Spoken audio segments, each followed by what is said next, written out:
Hello mga bata! Maligayang pagbabalik sa paaralan. Halina't magsimula sa ating bagong aralin. Mga bata, tama o mali? Ito kaya sa palagay ninyo, tama o mali? Ang ginagawa naman niya, tama ba to o mali? Ang ating mensahe ngayong araw na to ay maraming paraan para pangalagaan ang kagamitan sa paaralan. Bakit nga ba kailangan alagaan ang mga gamit sa paaralan? Mga bata, narito ang mga paraan ng pag-iingat sa mga gamit sa paaralan.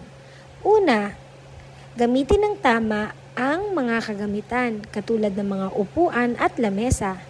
Pangalawa, ibalik sa ayos ang lahat ng mga ginamit ninyo. Pangatlo, gamitin ng may pag-iingat ang mga gamit. Pang-apat, panatilihin ang kalinisan at kaayusan ng mga kagamitan. Isa pa nga mga bata, ulitin natin, papaano natin mapapanatiling maayos ang mga kagamitan sa paaralan.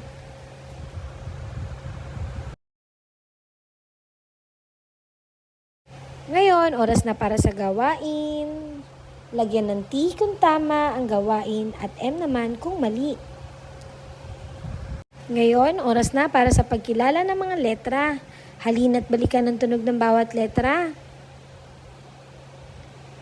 Balikan natin ang tunog ng titik L. Makinig sa inyong mga guro at ituturo ang tamang paraan ng pagsulat ng letrang L. Ito ang ating Friday activity. At para naman sa inyong gawain, bakatin ang malaki at maliit na titik L. Halina't balikan ang mga hugis. Ano-ano ang mga pangalan ng hugis na ito, mga bata? Magaling, natatandaan niyo pa. Ano-ano kaya ang hugis na katulad ng bilog? Ang tatsulok? Ang parisukat? Ang parihaba naman kaya? Ano ang parihaba dito? Magaling! Ngayon, oras na para sa gawain. Para naman sa ating gawain, gupitin at idikit ang mga bagay sa tamang hanay.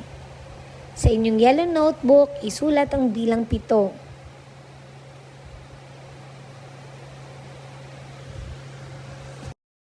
At para naman sa ating wrap-up time, tinalakay natin ang pangangalaga sa mga gamit sa paaralan.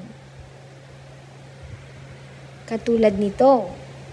Ngayong araw tayo rin ay sumulat ng letrang L. Magaling mga bata, hanggang sa susunod nating pagkikita, paalam!